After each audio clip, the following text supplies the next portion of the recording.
In the autonomic nervous system, we have these survival responses. I mentioned fight, flight, and freeze, but we also have the next sort of tail end, which would be shutdown or collapse.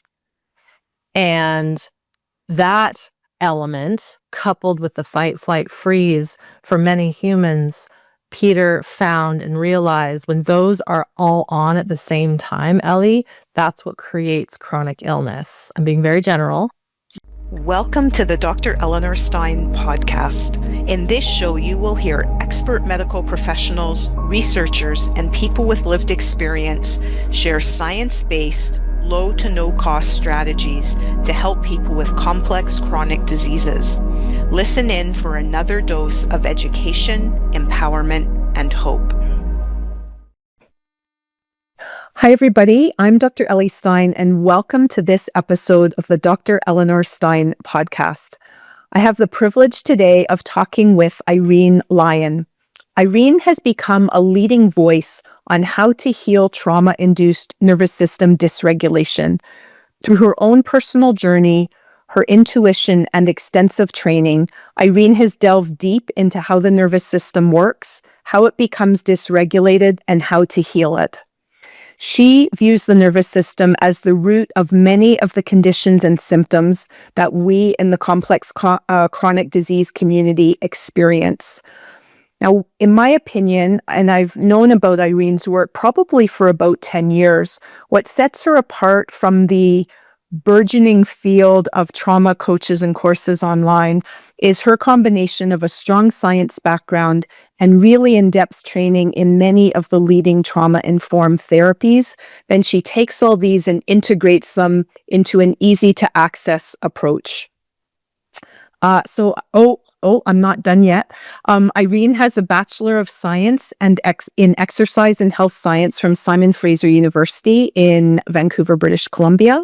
She has a certificate in Fitness and Nutrition, also from Simon Fraser, and she has a Master's from the University of Wollongong in New South Wales.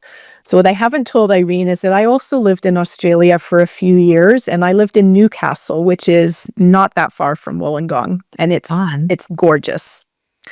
Some of the training she's done has been in the work of Peter Levine, Kathy Kane, Stephen Terrell, Moshe Feldenkrais, Bessel van der Kolk, Norman Doidge, one of my favorites, and Stephen Porges. So that's a lot to integrate, and it gives her a really comprehensive view of what's going on. So Irene, welcome to the podcast. Thank you. And shall I call you Ellie? Ellie is. That's what I thought. Perfect. Cool. Yeah. That was a great intro. I might have to steal some of that. That was really nice. Thank you. You're welcome. So I'm going to dive right in. You talk about the autonomic nervous system regulation, and that it's really a key to lasting health. Mm-hmm. One of the things I picked out of a recent podcast is you said it's not only important for people who have health problems, but actually pretty much for almost everyone, even if you feel healthy. And so I'm just wondering if you can talk about what is nervous system regulation or dysregulation? Yeah, it's a really important topic. And as you noted, even in my science background, which stemmed many years, and I was also raised in a medical setting, both my parents are veterinarians, I never really knew I knew what an autonomic nervous system was, just as you probably did with your medical training. But I did not get taught that when it is not well, it can create these health problems, mental problems, disturbances. But to be fair, I also don't think the medical textbooks, which I still have in my back shelves here, and my teachers, they just didn't know, because the work that I've now studied, mainly through the likes of Peter Levine, Kathy Kane, Steve Terrell, the ones you've mentioned, and the other names, we really didn't understand this until about, it was like the 90s. But if we go back, Peter understood through his work when he was at UC Berkeley at Cal, that he was seeing people that were unwell, but they shouldn't have been. And do you know that story of how he uncovered? Can I tell it? Absolutely. Yeah. So, as a scientist yourself and a professional in the medical world, you'll appreciate this. So he was doing his PhD in biophysics in the late 60s. 60s. And he was known as I forget what it was called, like the voodoo doctor or the mind body meditation guy, because he was doing weird breath work and mindfulness and meditation stuff. And someone sent him a woman who was having what we would now call fibromyalgia, chronic illness, severe menstrual, pain, anxiety, like all these things. And she was this bright, young, probably grad student, I think, and just things were going wrong. And so she comes to see him, and her name is Nancy, not her real name, but in his books, he calls her Nancy. And he started to do some of the things he'd been experimenting with, breathing and calming the system. And it backfired on him. Like, she went into more panic, more just dysregulation, activation of the sympathetic nervous system, we would call it. And he was like, oh, I wasn't expecting that. And he had this flash of insight that just, he says, came from the gods. And it was an image of a tiger. And he saw this image of a tiger in his mind, and he looked at her and he said, Nancy, and she was sitting like on a chair, I want you to run like you're running away from a tiger. And in that stroke of insight, he portrayed that to her, and she just, in her chair, started like running on the spot. And it felt natural. She obviously got her heart rate up, her respiration up. She was probably sweating a little bit at the end. And then her system came down. Naturally. Long story short, they then dove into that, what occurred, and she had a vision, an image of when she was, I think, a child, probably 5 or so, being put under for a tonsillectomy with ether. Back in the day, that you were covered your mouth, right, with ether gas to put you under before you had an operation. And it sounds like she struggled, as most 5-year-olds would, if they're being, held down. But of course, she couldn't break free because she's 5, and you've got the doctors and the nurses there. And so that desire to run and get away was trapped in her autonomic nervous system. Got it. And so what's crazy is that we will keep these desires to run, to fight, flight, in our system indefinitely until an opportunity arises, or someone knows to ask the right question, as he did, kind of in a stroke of genius, one might say. And that led to him going, animals in the wild run when they're being chased, and they attack, that's how it works. Whereas, and they let go of stress when a stressful event happens, or they die, right? It's just how it works. Us humans, we're a bit different because we have all sorts of bad stuff happen to us, but because of technology, medicine, shelter, we aren't succumbing to these threats on a day-to-day basis as animals in the wild do. So, even just the other day, a bird hit into our door, which happens, or windows, and I walked in and it was just standing there. Like, it was alive, totally frozen, but standing. And I looked at him like, oh, you must have hit our door. And then I told my husband, because he was about to go out the door, I said, hey, there's a little bird that's clearly in shock just standing there. And he's like, okay. And so when he opened the door to go outside, it sparked him and flew away. So he had been stunned. He was in shock. We would call this the freeze response. Yeah. He needed to process. He wasn't hurt by any means. And as soon as a little stimulus, my husband opening the door, kind of woke him out of his spell, he just flew away and he was fine. So I share that story to answer your question about the autonomic nervous system. In that case, the bird's case, in Nancy's case, their autonomic nervous system survival physiology, long sentence there, had to go into protection to preserve themselves. Right. For the bird, it's the physiology. For the little child, it's to protect really just their inability to process what is going on, and to not break free.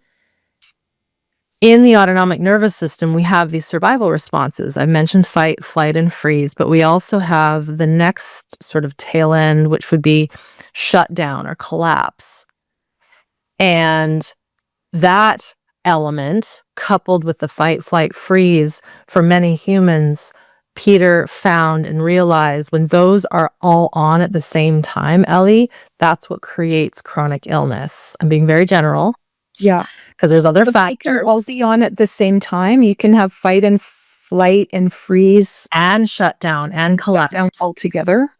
Exactly. And so the old version of how we were taught, and it still gets taught today, if you listen to even Andrew Huberman, he will say that the sympathetic rises and then the parasympathetic comes on to bring the heart rate down. In a perfect world, that's true. But what often occurs is there's a sympathetic, I'm using my hands to kind of depict this. It's kind of the graph of the YX going up, right, to the, what would that be, down the Y. Yeah, thanks for doing that description, because of this, people will be listening and not watching. So. Yeah, exactly. So, if you think of like a common graph, I'm not good with my graphs anymore, but you've got the bottom axis and the vertical axis. And so as your sympathetic goes up, you're going along the horizontal, it's going up, up, up. And then there's this thought that as you get excited and activated, there's this other system that comes in and then starts to calm.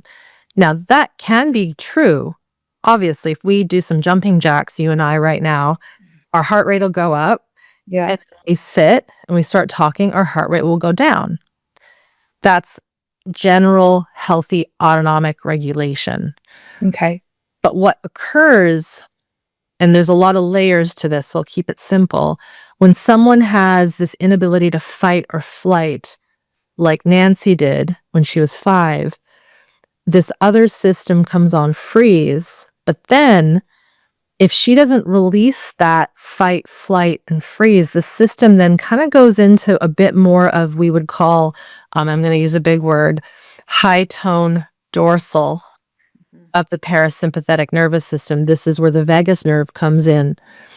And it realizes, okay, this person isn't going to get rid of their fight. They aren't going to get rid of their flight. They're kind of in this freeze thing. We're going to put the next layer of protection on, which is the shutdown. And so what happens on this graph, rather than it one going up and the other going down in a nice kind of X, you get both going up at the same time. You see, so you've They're got like competing with each other. Yeah, they literally, if you draw it on paper, it's like it's like two normal distribution curves from one to the top, and then they stop up there. And so what happens is the sympathetic is high, but the parasympathetic shutdown is also high. And it's where those two cross on that graph, again, being very rudimentary here, that's where, as Peter has theorized, you become syndromal. So this is where symptoms, not just are naggy symptoms, it becomes deeply embedded in the physiological systems that the autonomic nervous system regulates. I'm going to add one more layer. So the autonomic nervous system is responsible for our survival, fight, flight, freeze, shutdown, but it's also responsible for heart rate, respiration, blood pressure, digestion, immune system, endocrine, hormone release, sweating. If it's too hot, we start to sweat. Too cold, we start to shiver. All of the regulatory elements that the human system and the mammal system and the reptilian systems need to survive. But if the system is being co-opted to survival and it thinks it's still under threat, or it is under threat, the housekeeping of taking care of the organ systems goes out the window. Right. It's not a priority. It ain't a priority. And we know this. People will say, oh, stress kills you. If you're not taking care of yourself, you're going to get sick. Yes, that's true. But it also can lead to a whole host of other chronic issues because over time, and for many over decades, the system isn't repairing cells. The immune system isn't being enhanced. The there isn't this sort of capture and kill of cancer cells that should be spat out. They kind of go to just become, invasive and become problematic. And so this is what we see, or I have seen with the chronic illness folk I work with, is when you look at their history, Ellie, they've had a usually long-term history of some kind of chronic stress, often early abuse, trauma, and a whole host of other things that puts their system into this constant state of fight, flight, freeze, and that shutdown. Yeah. It's the shutdown that really drives these chronic symptoms and syndromes in these folks. So that's a very quick overview of autonomic nervous system. The one thing I will add, in addition to fight, flight, survival, it also engages us. So our autonomic nervous system also has the mechanisms for social engagement, for, being friendly with people, for connecting, for calming down, for seeing the world around us. So it's a very strategic and complex system. And then this is where the polyvagal theory comes in. People think the polyvagal theory is just about the vagus nerve. It is that, but it's also how the sympathetic nervous system dances with the vagus system under threat and also under social engagement and also in healthy activity that gets our heart rate up, that isn't threatening. So would it be too simplistic, Irene, to Yeah. say, from what you described, somehow people get stuck in this state where they can no longer adapt and kind of go with the flow and respond and recover as we would hope? That is not oversimplistic. That is Okay. exactly what's happening. Stuck is a word we would use. Lack of flow. No, the more fancy term that, say, the osteopaths and craniosacral therapists might use is coherence. Okay. There isn't this, and this is where it gets really tricky, because someone will say, "But I'm standing up. I'm not flat on my back catatonic," which some people that happens, right? I'm functional. But when you go in and you sense the vibe, like the frequency of their tissue, it's like nothing's in there. Wow. And then this is where, we could have, 10 conversations on all the different things that show up, like people are clumsy. People don't have kinesthetic awareness. They don't really feel their feet. So their balance gets thrown off, or they don't sense when there's tightness in the chest. So they don't sense an actual threat, because all of this is often two sort of things happen. Either the system becomes very armored, and you would know this when you were in practice. You will have had patients that are like, they look like an elastic band that's about to spring. They're just ready to go, right? And big, barreled chest and lots of tension in the jaw and rigid posture, and like they move like a block. That would be a very kind of overcoupled high tone, or high armoring protection. And then you have the other folk that come in and you could just push them over. Yes. And you touch their skin and it's like it's doughy. There's no life to it. There's a lot of collapse, a lot of shame. They look like a bird that has broken wings. Wow. And when you understand the physiology and how that high tone dorsal, the parasympathetic that puts us in collapse, doesn't just collapse that nervous system, it collapses all the tissues. And then there's other things, like when someone is more armored and more high sympathetic, the bowels often represent as more constipated. There's no flow. Okay. When someone has more of that collapse, the more high tone dorsal, often they're at that point of having what we might call irritable bowel or a lot of diarrhea. And that connects because everything is just loose. Again, I'm really oversimplifying, but the valves don't know how to contract and have resiliency, so there's just no tone in the system. So you're leading into one of my questions, which is, How does this nervous system dysregulation connect with and cause sometimes like years or decades in the future symptoms, right? Someone had a difficult childhood Yeah. and now they're 50, 40 or 50, and they're starting to feel unwell. And I've always, I know Bessel van der Kolk talks a lot about, the body remembers, Of course. kind of his mantra. Yeah. And I think maybe you're suggesting some of the ways in which that might happen. Absolutely. So typically youth will keep us going for a while, and it's just the way it is, and I'm not an expert in genetics or telomeres, but I know that from, just looking at things that there are certain things that start to decline, no matter how healthy I eat and sleep I get, I still have some gray hair, it's Right. just one of those things. But what happens, and this really was shown through the adverse childhood experiences study that you no doubt are aware of, Yeah. that really showed the connection between early childhood adversity, chronic stress, and illness later in life, is that when there is this chronic state of survival stress in the body, and it manifests in many ways through these fight, flight, freeze, collapse patterns, organ systems will not recover. And so the classic one of the more classic ones would be, IBS, Crohn's.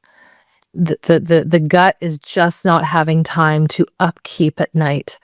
There's something called barrier keeping of the gut, which is a fancy way for basically the gut lining to stitch back up at night when we go into rest mode.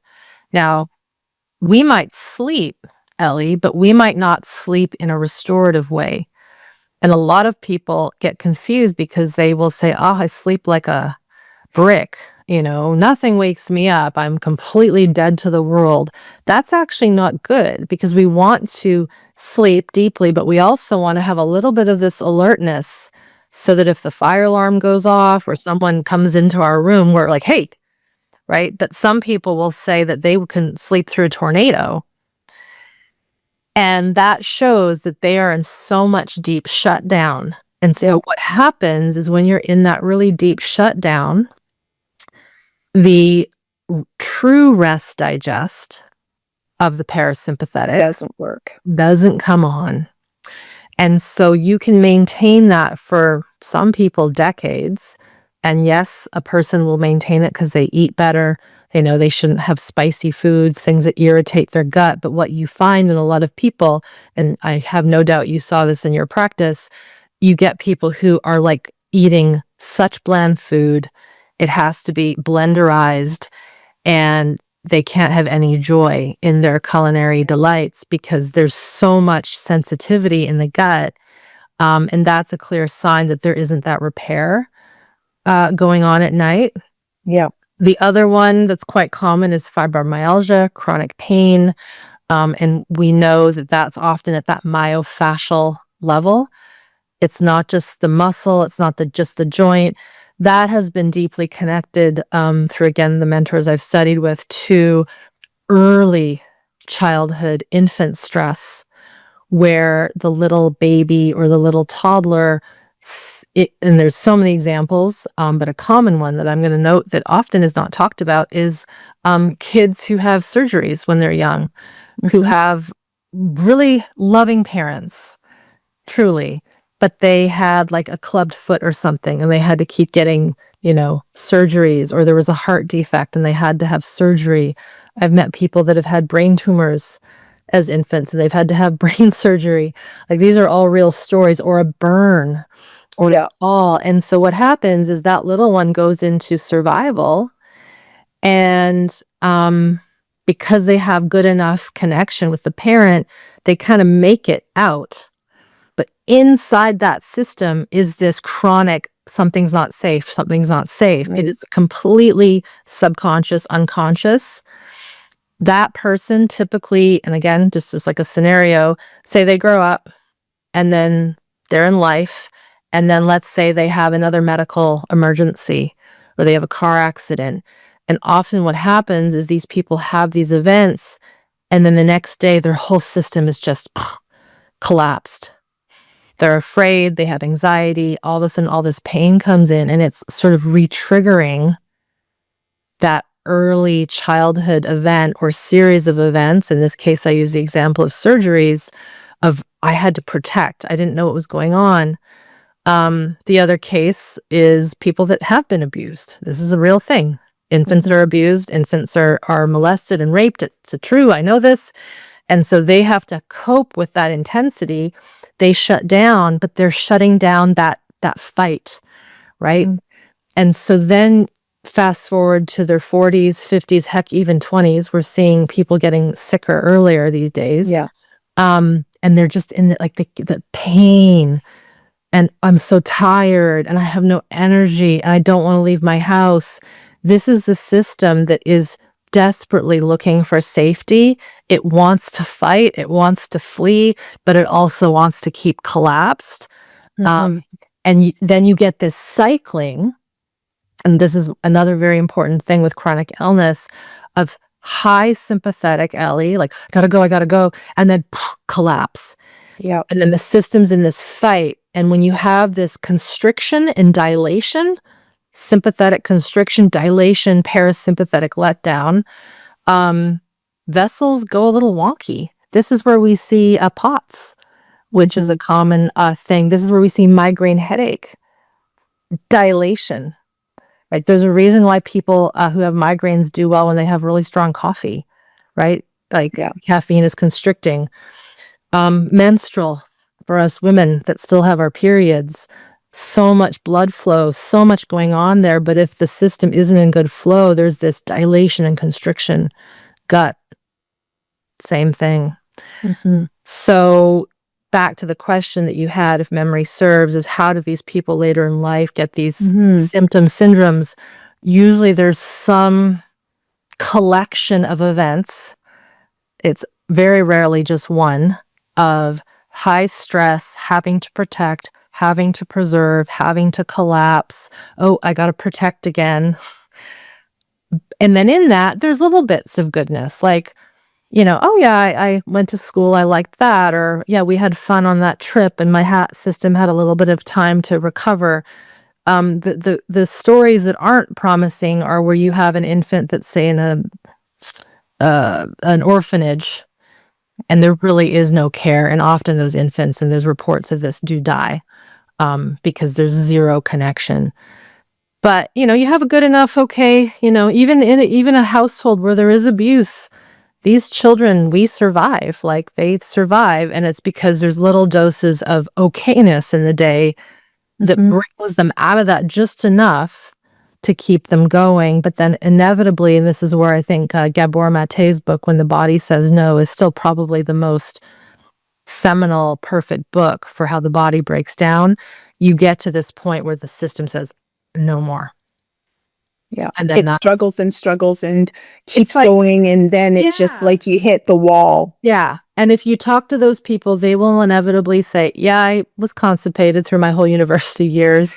Or, yep, when I was this, I was always having to not eat that. Or, I was dead tired and I was fueled on caffeine when I was in that job, or when I was raising my kids, I was drinking too much. You start to see the story. But the body tends to have it's like, I don't want to say expiration date. That sounds very morbid, but it has a limit to what it can take. And then that's where someone does get that life-threatening diagnosis. You ignore that pain in your abdomen long enough, and it's not just a held emotion, but it's a cyst growing into a mass, growing into a tumor. And again, you've probably heard stories where someone's ignored a back pain for months, and then they finally go in and there's cancer through their spine. And then the doctor goes, how have you not come in sooner? I can tell you, shutdown, freeze, not having any interoception because they've had to not feel because it's been too difficult to feel because of the stuff that often occurs when we're much younger and nobody's there to explain to us, oh yeah, that tightness you feel, it's because you want to scream at your parents that are fighting, but no one's there in our home to say that to us when we're 5, we just stomach it all. We swallow it all. And I'm jumping a little bit ahead, but it just seems like you're leading right into what would treatment or therapy look like? Because you've just given some hints there about introspection and things like that. So what would be the way out? Say someone goes, wow, I'm really relating to this picture that's describing me. What would be the next step? So I always like to say there's 2 next steps, and then there's more steps. Yeah, I know there's many steps. That's where you and I think, are aligned. We don't give people easy recipes. I just made a video, Ellie, that's going out. I'll date this on the 27th of October, and it literally is like, this is why I will not give quick fix techniques. Okay. Because everyone is different, and everybody's not only histories are different, but how we learn, how we perceive the world, what we can handle, what we can't handle. And so it's very hard for me to say, if you feel this sensation, I need you to do this kind of breath work or this kind of holding of the body. Now, all that stuff has a time and place, but the person has to become better at knowing what they need and when. Yeah. So the first 2 things, one is a person has to really want to get better. Again, people listening are going to go, of course I want to get better. So what do you mean by that? So there's this thing that's not really written, at least it wasn't written in my SE, my trainings in trauma. And I'd love to know even if you studied this in psychiatry, but nobody says what you have to face when you start to go into this stuff. And the reason why I think is that we sometimes don't know what's going to come out. And so if someone had some really significant abuse growing up, that has to be felt. Now, you don't relive it. And one of my tenets is we want to gain so much base level foundational capacity, often for months, some people for years, before we go to that ground zero of that traumatic event. What often occurs in a lot of therapeutic settings, often in more kind of exposure therapy settings, is let's just dive into the deep end and deal with that thing. I'm shuddering here. And we know that that just doesn't work typically. And so the reason I say you have to want it is in that wanting, there will be this timeline where you're not going to maybe see this big aha miracle that's going to take place. What I have found, however, in working with so many people over the years, is that when you do decide, I want to do this, I'm willing to face sometimes the demons that are going to come through in the dark shadows. And then that person has to go, okay, I trust that I want to do this slowly so that I don't destabilize my system. If a person can accept that and know that they still have to live their life, this is the other thing, you know. You can't put everything on hold. You've got kids, you've got partners, you've got jobs, potentially work. And yes. Now, there are some people I've met who are so disabled that they are in disability, or they do have a parent or a family member paying for their capacity and their ability to do this work. And if you have that, awesome. But most don't. And so this is where the word we would use is titrated, slow, capacity building approach is important, because you got to take care of your kids. Like, you cannot leave them in a room so that you go and do your processing for a day or two, right? And this is where, because of our higher brain as humans, we can kind of navigate that. So that's what I mean by you really want to. You really, like, this is what you want to do to, in some ways, heal the lineage that was passed to you from typically the family system. That's number one. Number two is education. So I've given a very quick deep dive into the autonomic nervous system. This is by no means all of it. In my base level courses, there are 5 videos that are up to 5 hours in total. Not quite, but almost. It just touches the basics. of how we store traumas, stresses.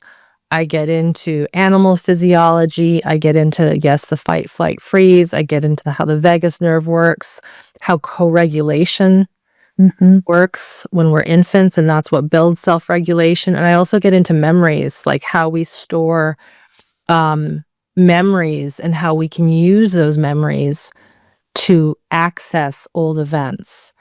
And memories are things where we remember, but it's also stuff stored in the body. So That meaning that we're not aware of it. got it. We can remember things physically. Yeah. So there's Cellularly.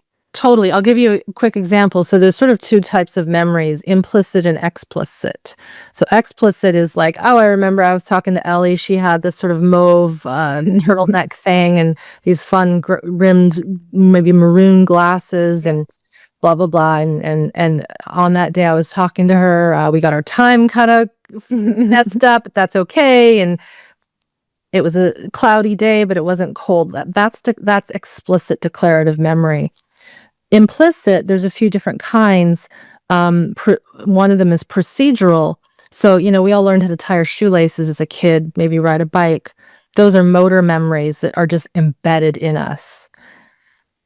The other type of procedural memory is something where we had to do something to protect, but we couldn't. One of the easiest examples, you're chopping your vegetables at your kitchen counter.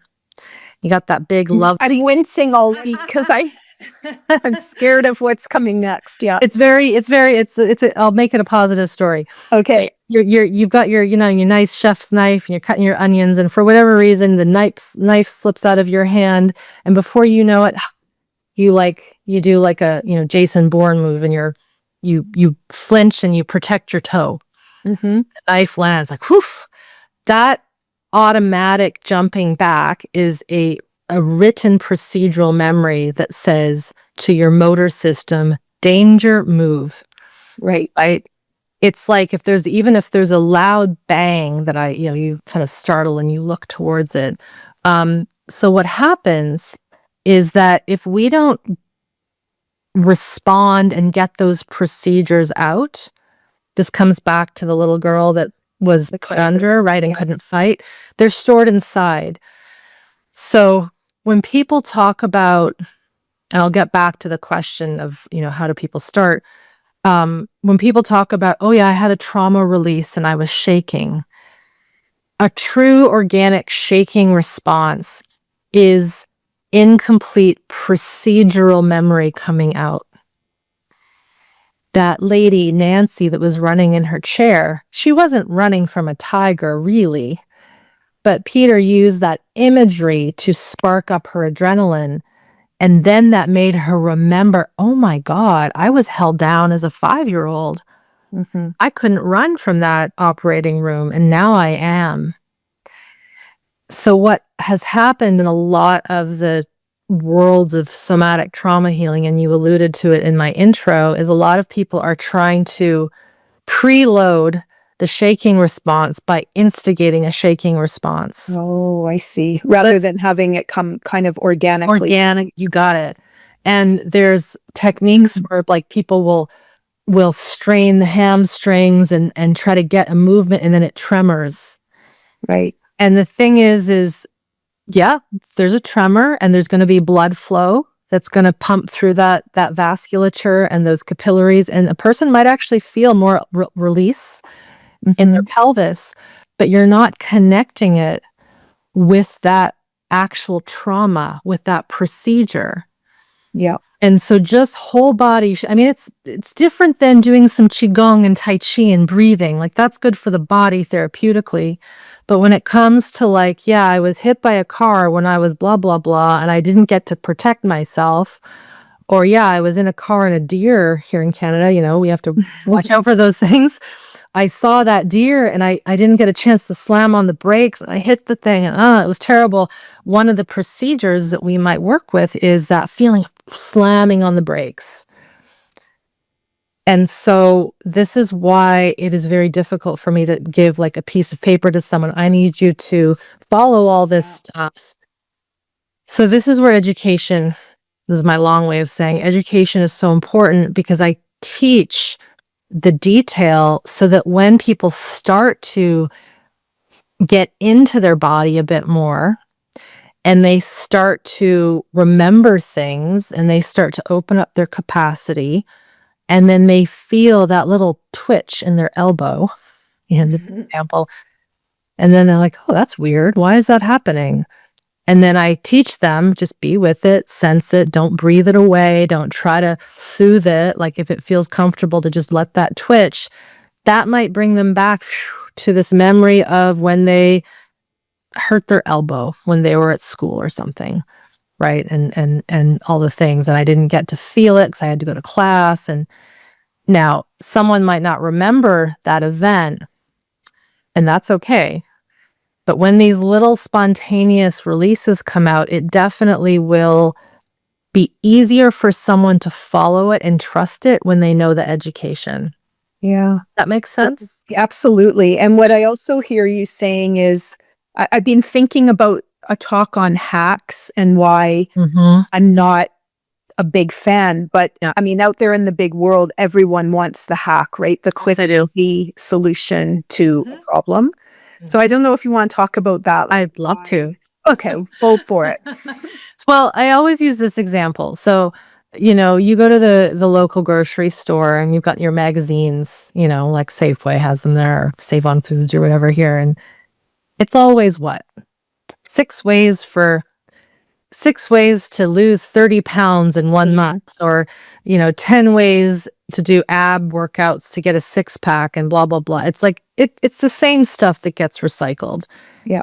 Anyone knows that you're not going to get a 6-pack of abs in 2 weeks.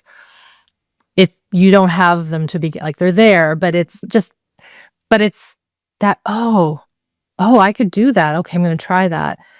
And then it doesn't work. And then the next magazine comes out and then you buy that one and blah, blah, blah. It's the same with eating, right? The nervous system is the same way. Healing our nervous system is the same way. If we know that we have all this stuff trapped, it is impossible, just like it's impossible to get those 6-pack of abs in 2 weeks. You're not going to hack your way to regulation. Just like, so I'm going to go back to co-regulation, because that was one of the questions. Great, because I want to come back to that. Yeah, this blends in nicely. So I'm going to do a segue that actually makes sense. Like Okay. So baby is born, human. It's the same with mammals, other animals, but humans especially because of our higher brain. We are not fully functioning when we're born. We have some things fully functioning, hopefully, if we're born full term. Our digestion works, our heart works, all these things, but our immune system isn't working properly. We can't talk. We can't walk. We can't even roll over and hold our head up, right? We're very primitive as humans when we come out. The only way we learn is through interaction with a primary caregiver. And they have to feed us, clothe us, keep us safe, keep us protected. We need constant attunement and connection. If a baby, sorry, I'm just gonna just focus on that, because what I didn't hear you say is, you need food and shelter and blah blah blah. And I know that's all important, but you said attunement and connection. Yes. Yep. So this comes back to, again, I can't quote these studies, but I know there were studies, I think it was World War II, don't quote me on that, where there were a lot of babies in orphanages. Yeah. I don't know why they always say it was only Romania. I'm sure there were other ones, but no, I think this was like how Winnicott kind of came to a lot of his ideas were kids that were orphaned and didn't have that secure attachment. Exactly. Yeah. And so they got their food, they were fed, given liquid, but they weren't touched, they weren't picked up, and they died. Yeah. Right. And so we need the nourishment, definitely, but we also need engagement. And the reason why it comes back to that autonomic nervous system, because we're so primitive as humans when we're born, we don't have self-regulatory capacity yet. And so if we feel scared, our heart rate's going to spike. And then if no one's there, we're going to shut down or we're going to go into freeze. And so we need that person to hold us, and we need to feel that connection. And it's that connection and that little bit of, eye gazing, talking. There's another face there that actually goes directly to the pacemaker of the heart, the SA node. This is through the ventral portion of the vagus nerve, which is the parasympathetic. And through that connection, our heart rate goes down easily. Yeah. That's why when you're stressed, often it's nice to talk to a familiar face. Yeah. Right? It's nice to have a paramedic who's nice to you when you have an accident. It's nice to have a nurse who has a good bedside manner, doctor that has a good bedside manner. And so as babies, we need that good bedside manner to come from our primary caregiver. In a perfect world, they have that. They connect with us. They hold us. They hear the sounds. Oh, that's hunger. Mm-hmm. Oh, that's too hot. Oh, that's scared. Oh, that's play, wants to play. So that builds self-regulation. That's We're learning. We're basically copying or mirroring what we're seeing our caregiver, and we're learning, hardwiring it in our own brains. Yeah. Yeah, we're literally learning how to be human, and how our regulation is built is based on our primary caregiver. So why does this have to do with hacks? So, okay. Right. You wouldn't, I haven't had my own biological children, but I've been around a lot of babies and puppies and kittens, and baby cries. You want to pick them up. Yeah. You want to pick them up and you listen and you feel. And often if you're regulated and calm, that will, right, bring them down. You talk to them, whatever it is. But you don't pick them up and say, I need you to take a deep breath. You don't look at them in their crib and shout sounds of Gregorian chants to them. And this was what's so interesting is did you ever see this video of this guy, this dude, shirtless, good-looking man, oming to his newborn baby? No. I'll have to send it to you. We'll post it. So this newborn baby, very, very little girl, crying, just, and the father, I mean, he's filming this, so that makes it bad to begin with, got his camera, and he kind of was like, look at this. And so he goes, like the deep yoga om, and ohms again. And you see this little baby flinch a little bit, and then she completely shuts up. What that little one is doing, when you watch that original video, there's a little bit of shock in her eyes. So she's going from sympathetic fight, flight, bit of freeze, shut down. Excuse me, I have some water. Right, because he wasn't attuned. He was trying to use a hack or a strategy that wasn't right in that moment for her. You got it. It worked. Right. But we also know through a lot of Stephen Porges' work, actually, when there is a loud baritone voice, it actually can shock us and frighten us. And so she was frightened. And what's so unfortunate is that video went viral. Everyone was like, oh my goodness, what a great thing. I'm going to ohm to my baby. You don't need to ohm to your baby. You need to attune and connect and feel them. And you want to calm yourself even more. And then they learn. And so this poor thing basically was given this tactic. It worked, but it didn't teach her to go into her ventral. It made her quiet, and I don't know if I'd say it worked. It made her quiet. You're right. Her quiet, yeah. But it did not give her co-regulation. Right. And you got this little baby. He's a big dude with a strong voice. And so the reason I share that is because you will see a lot of videos, Ellie, that say, tone your vagus nerve, do these sounds, do these things. There's even a big thing right now of stimulating the vagus nerve with electrical devices. And I know that they work. Like I've talked to people that will say, oh yeah, my heart rate was here and it came down. But the problem with that if someone really has dysregulation because of lack of solid attunement, secure attachment, and they really had, let's say, severe abuse, for me at least, I want to teach people, and I do teach people, how to build that back up organically. Yeah. Not this quick. It's like, again, fad diets. Yeah, they work. You'll drop 20 pounds, starving yourself. What happens? You gain the weight back because you're not learning how to feed yourself, how to cook healthy meals, how to resist the temptations, all these things. It's no different when it comes to the nervous system and helping it get better. It's just less known because it's so new. And so us humans, we like things to be flashy and shiny and fast. And I love a nice neon sign. I won't lie, like they're fun, but it's not, but that baby, I always go back to the baby. It comes back to, how does that little one, what did it need? Did it get what it needed?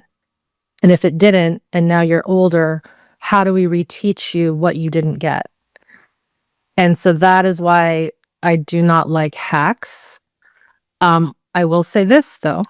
If a mother is stressed because she has a kid and her trauma is being re-triggered, which is a real thing. Yeah. And you need to take a deep breath, or you need to jump into a cold shower to calm yourself quickly, because that means you're not going to hit your kids. Yeah. Then take a deep breath, take a cold shower, listen to a meditation app, right? So you also have to have context with this, because the other thing I'm seeing quite common now is we're saying to people, we have to let our emotions out, right? We have to get it out and be the animal and not hold it all in. Well, if you're again, sorry, I'm putting the mothers on the spot. If you're a mother or father and you have a toddler who's tantruming and they're driving you nuts and you're just frustrated, that is not the time to stomp your own feet and scream and get mad. And I'm actually, that's an extreme example, but for those that don't understand co-regulation and infant development, I'm seeing a lot of parents over-emote to their kids. And they think that that's teaching their kids how to be emotionally expressive. But that's not the same thing. That infant and that toddler needs consistent, regulated, routine, love, connection, play, in a very, very, very kind of regulated manner. Now, this doesn't mean that you wouldn't like shed a tear, but there is this interesting swing I've seen in younger parents where they're basically therapizing in front of their children, and that's not good either. The word that's coming to mind, I just want, I'm like scattered in all these directions. Yeah. I just want to say something about the vagus nerve stimulation, because in our field, people are really interested in it. I've had guests, in my community talking about it. Yeah. And also stellate ganglion block, which would be like almost the next step up, because you're actually, it's for pain relief, I find. Yeah. From what I know. Yeah. And for nervous system regulation, I think, although I'm not an expert. So I just thought I just wanted to highlight your comment that although it may, like the little girl, it may achieve the goal of calming, lowering the heart rate. Let's just make it really, but it's not going to solve I'm going to call it the wiring which has happened as the nervous system has tried to do its best over a lifetime, but has gotten stuck. You're accurate. Yeah. I liken it to one of the things I teach is resources, the importance of positive resources. So that would be, your favorite song, your favorite funny TV show, book, blanket, warm bath, dog, pet, person, something that calms you and gives you peace and chills you out.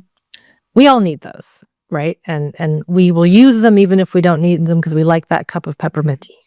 Yeah. But the thing that occurs or that gets missed is that, so you take that cup of peppermint tea and it calms you.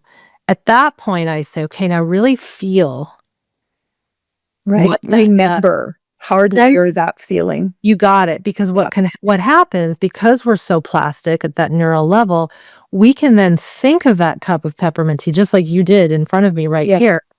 And it actually can bring the system down. It can actually shift us into more of that social engagement and rest digest. So when we think of the devices, etc., if someone really needs something because there's like an extreme situation, just like if you have massive pain because you just had a bone break, you might take the morphine. Because it's going to help you not go into more stress. So if someone needs a quick fix to bring them down, I say you got to do what makes sense for you. But then you want to learn how to get that without that thing. Right. And it's the same with, I've worked with people who have gotten off of, say, benzodiazepines, which is a whole other can of worms, as you know. Yeah. It's like, okay, that thing helped you. For sure. And now it's a dependency, and now your system doesn't know what to do without it. Same with alcohol, same with opioids, all those things. We don't want to just strip that away because we know what that can do. It can actually be deadly. We want to slowly find a way to add more resource in conjunction with that outside thing so that eventually you can live without it. Right. And it's like, I grew up in an era where when you rode a bike, there were no training wheels, and sometimes maybe training wheels are an okay thing, but it depends on each person. Like some people need a little extra boost, a little extra support, and others don't do well. Like I know of a student who did some vagus nerve, not through an electrical stim, Ellie, through some massage techniques. I actually have her interviewed talking about this whole story. It's quite scary. She had like seizures afterwards and had massive swings of sympathetic activation, and her whole system went wonky because they tried to stimulate something through a massage technique, and her system was just too sensitive for it. And thankfully, she had learned a little bit about my work. She's like, okay, something's going on with my nervous system. So everyone's a little different. And that's why I'm always very cautious when I say to people, if you can, before you do that thing, get some foundation on board and then see if you still need that thing. And sometimes people don't because they find more capacity and then they don't need it. So it really depends on each person. Okay. Yeah. So just maybe as we kind of wrap up, people are listening to this and they're like, yes, this sounds like me. I want to do some of this work. I think it's going to help me move ahead. And I hear in your voice and what you've shared, like quite a few cautions.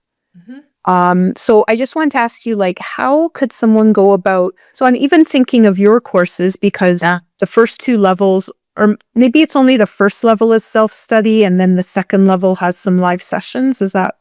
Yeah. Maybe just share what you offer and how it will keep people safe as they go through this pretty difficult process. Yep. So the way that I structured both of my online courses is such that we say off the bat, you have to go at your own pace. There's nothing that says you have to complete X amount of exercises in a week. And I will say, because of most of us were schooled in a school system where if you didn't get all your homework done, you failed, or you went to the principal's office, or you didn't show up, you got dinged. Right. It's odd that I'm saying this, but I say this more these days. It's important at the beginning to check your conditioning of how you learn. Because what I see, and yes, this is a bit of a caution, but it's important, is if we were that good student who did everything perfectly, which often drives us to get sick because we're so type A and go, This is that time where you actually have to flip the switch and go slower than you think you have to. Yep. So in the self-study course, it's called 21-Day Nervous System Tune-Up. There's 21 prompts. In that, there are 9 exercises, 5 video trainings, and then the rest are reminders, suggestions. And so people go through that at their own pace. There's some people that will take 6 months to do 21 lessons. But in that, we still have support. There are my team who are professionals who are there answering questions like in forums. So you're not completely alone. Okay. And then there's also a lot of Q&A. No, not Q&A, FAQ. So because we've been doing this for so long with people, we know kind of the trend. When someone... Where might they get stuck? What are You got it. Your questions? Yeah. You got it. So we got a lot of that covered in databases. And then in the longer program, it's 12 weeks. It's a curriculum. It's called Smart Body, Smart Mind. That actually was my first course that I developed when I was in private practice. And the reason I developed that, and it's important for people to get this, is it was not enough for me to work with someone for 1 hour a week. Some people 5 years consistently, they weren't getting better because they needed to do stuff at home. Yeah. It's not enough. And again, you would know this in working with people, you have to do practices at home. You've got to integrate it into your life. And so I created lessons for my clients, like audio lessons where they took them home and did them, or I gave them sheets to read, to learn. And so all that beginning material when I was in private practice went into the 12-week curriculum and then some. So just like the self-study, while it's over 12 weeks, some people will take years to go through that. And that isn't to scare anyone. It just shows the reality that this is how long it takes to really recover a dysregulated system into greater regulation, and for some, full regulation. I've helped more people through that course than when I was in private practice, hands down. Because I can't be with people 24/7. Yeah. But it's the same reason why I decide to go online. You can just reach a lot more people. You can, and they can go at their own pace. And what I'll say too is, and so just to finish that up, in the 12-week curriculum, there are live Zooms, there's live Q&A, everything is recorded, obviously, for those that can't attend live. And there's still professional support from my team. So there's people checking questions daily, if not multiple times a day. But the beauty of what is in SBSM is a person is learning how to work with their physiology. So they're not just learning theory, they're learning how to work with their kidneys and their adrenals and the layers of their skin and the diaphragms of the body, the joints of the body, movement. Because of my Feldenkrais background, there are movement lessons that aren't like exercise movement. It's like very intentional skeletal relearning. Yeah. And this goes back to the baby, because what do babies need? They need to learn how to crawl and roll. And that's what builds up our brain and our orientation to the world. And many of us were strapped in cribs. We couldn't move. We weren't allowed to play and get ourselves into all sorts of funny positions. And we need that to develop a sound, not only skeletal system and joints of our body, but it helps us learn. And so that's a big unique part to my courses, is the blending of the Feldenkraisian movement. And that's actually what Norman Doidge really highlights in his second book, how powerful Moshe Feldenkrais's work was for reteaching people how to be in their bodies. I do think that's what sets my courses apart from other colleagues of mine, even who are doing really good work, really great work. We're bringing it all kind of in to this one curriculum.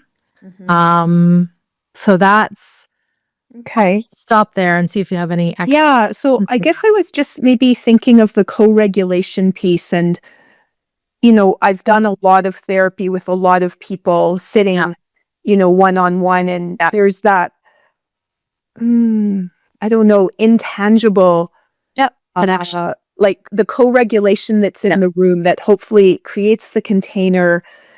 They can go, okay. It's true. And on the exhale, they can go, oh, I get it. This and this and this. And it opens up space for change. So I'm just wondering how that can happen in an online setting.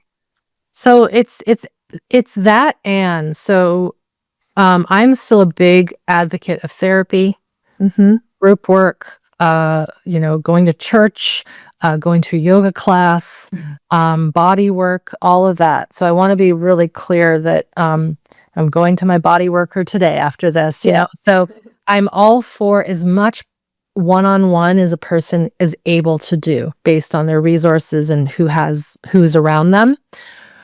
Obviously, some people don't have access to that based on location. But the other thing that's interesting, I think it was a video on this, Ellie, that's like, I don't know, 10 reasons why online learning works for healing the nervous system. And one of them is when we've had such severe early trauma, and again, it doesn't have to be abuse. It can be just misattunement, parents who are narcissistic, towards their kids, controlling, on edge. It's hard to describe to people how many people never feel safe with other human beings.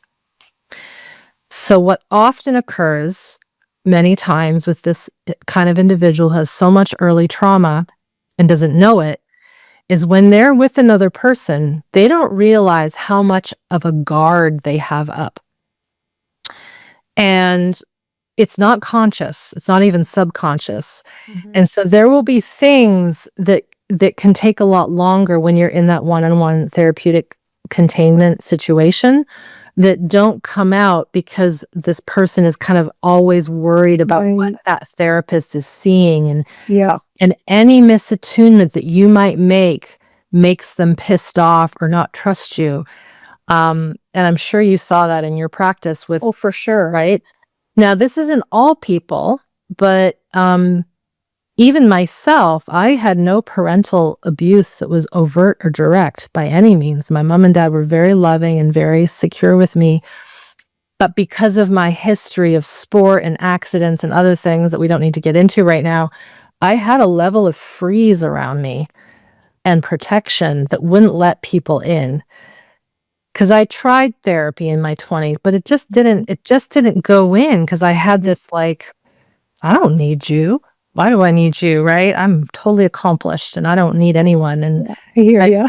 And my husband would say, yeah, when he met me, I was hard-nosed, right? And I've shifted since then. But what I found is with the online, as a starting point at least, it gives people answers. It gives people ways to tune into themselves without someone watching them. Right. So for some people, it's going to be safer. Heck yeah. Yeah. Okay. And you can also press stop whenever you want. And I think it's huge. And the thing with our therapeutic model, typically you see a client for, usually it's an hour or 30 minutes. Some people's window of tolerance is so slim that within 5 minutes, they're already starting to go into survival stress. Right. Even getting to the office is a feat. Right. And then you have to leave and get into your car. And so there's something really nice about that. But I also think, we're 12 years or so into online learning, just as a general zeitgeist. I'm also seeing now people are swinging over and they're like, I need to see someone in person. Yeah. So, and I'm feeling that. Like I'm looking forward to doing more in person with groups. But I also know that we had to get this out because it's impossible to one-on-one teach people the breadth of information. There's too many people. Too many people and there's too much stuff. So something about online makes it a little easier. And maybe a final question. I think you can tell me if I'm right. You're also training practitioners. So starting to. Yeah. So I'm just thinking, someone takes your courses and it's going to give them a really solid foundation, but if they feel they need more, where would they go from there? Still my site. So right now I just did 10 months with the cohort of 30-ish people. Those were all people who were very much skilled in my Smart Body, Smart Mind 12-week model. And the one thing that is so interesting to me is a lot of the trainings I did, all of them really, were about learning how to work with others immediately. And what I have learned and seen is that when one is more regulated and more healed in their system, it's easier to then learn how to do this with others. So a big part of my curriculum, if you will, in my practitioner training, is spending a lot of time at the beginning getting my mentees more regulated in their system. So the way I'm doing it is very different from how I was trained, but what I'm seeing is some pretty cool results. And it's kind of like, I think we have this in us naturally to do with people. And just like a regulated human who is securely attached is going to know what to do with a baby. Yeah. We wouldn't be here as humans if the people before us didn't know how to raise children. Like, it wasn't written how to do it. Yeah. And now we have no books on it. no books. And now we have all the books and our kids are at their worst. So there's something there's something to be said about, I'm trying to get back to that organic humanness of like, let's just get the human really solid in all of their nervous systems healthy, and then bring in the tactics of how you would work with someone who has this trauma or that trauma. So yeah, the practitioner training I'm doing is like, hopefully will continue because it's a big project. But it's something that would be, at a minimum 4 years of commitment. I'm not going to take any new folks until we go through this next cohort. And I will say this, that a lot of the trainings that are occurring are, I think, in my opinion, happening too quickly. There's not enough study. There's not enough testing. There's no testing in the somatic trainings. I can say that with confidence through them. There's no competency evaluation. It's very much an honor system. So you have a lot of folks going through the classic, say, somatic experiencing trainings, to name one, and the curriculum is solid. Like, that's it, but it's the way I have seen it being delivered.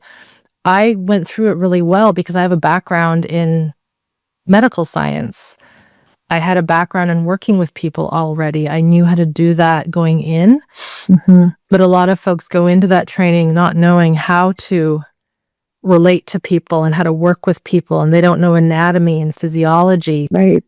And all of my predecessors were body workers. Peter was a body worker. He understood the biology. I mean, he had a degree in biophysics, so. Yeah, that's really cool. I didn't know that. Yeah. He he was not in the psychology trade. It was very physical science, biological science, and Rolfing, actually, body work. Wow. A lot of Reichian work, a lot of breathing work. So I share that because we're in this, we call it the Wild West right now. My gals and I, we're in a Wild West where everyone is putting up a training for somatics, and that's fine. It's a free market. Yeah. But it's very important to ensure, if you do work with someone one-on-one, that those people have had some modicum of training and they themselves have regulation and they look healthy. Yeah. That's a great tip, right? Does your potential therapist look and act healthy? I think it's important. It's very different than, I've had a lot of orthopedic surgeries because I've had a lot of injuries. I just need my orthopedic surgeon to understand orthopedics. Right. I don't care if they smoke, drink. Right. But I don't care what they do in their spare time. But you probably have known lots of medical doctors who aren't the bill of health, but man, they're good at doing that surgery, right? Yeah. And this is a little different. We're working with very delicate systems that probably didn't get started off very good to begin with. And so the one final thing I might say, Ellie, is the other thing that I've seen is a lot of the spiritual work from the early 2000s, like mind, body, meditation. That's kind of infiltrated a little bit the somatic world. And this idea that it's all about being zen and calm, and that's nice, but and good somatic work has a lot of energy in it. You got to learn how to process rage and anger and deep grief and horrific images. And so what I'm seeing is a lot of somatic practitioners, I say, quote unquote, are trying to do somatic work, but they themselves don't have the vigor and capacity to hold what might get thrown to them in a session. Yeah. And if someone comes with a horrific story of God only knows what, and there's a lot of bad stuff, if that practitioner gets triggered by hearing a pretty gruesome event, it's game over. And that's the other thing. I think for me personally, I was brought up, like I said, in an animal hospital, watching surgery, watching sick animals.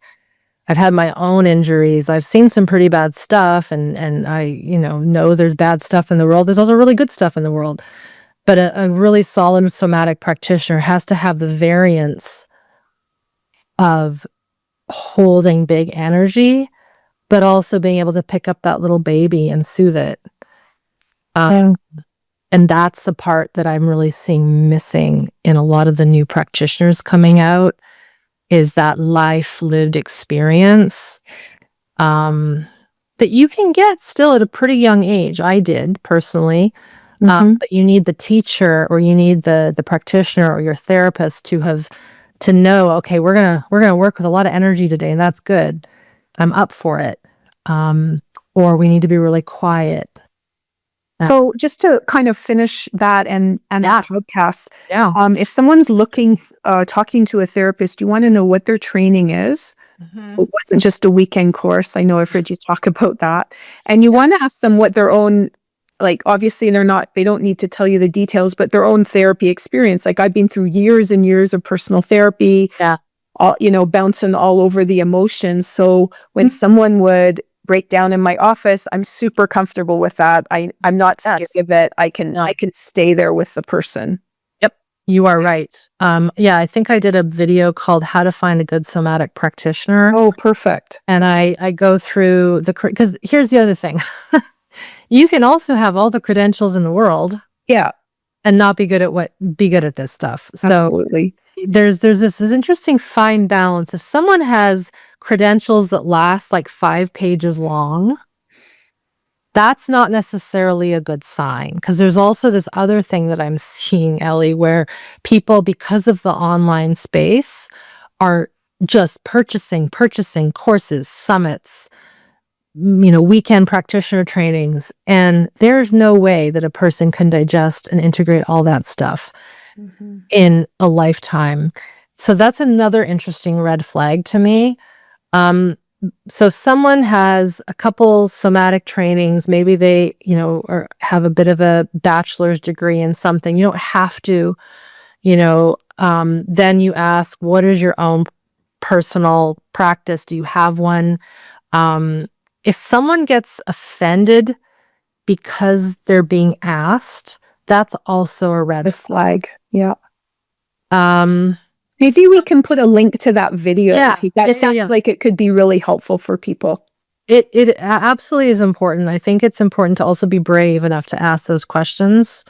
Yeah. And say, I feel this fight might seem a bit strange, but I got to ask you this because I've had bad experience with blah, blah, blah people. And, most therapists are happy to say a little bit about their personal experience. Okay.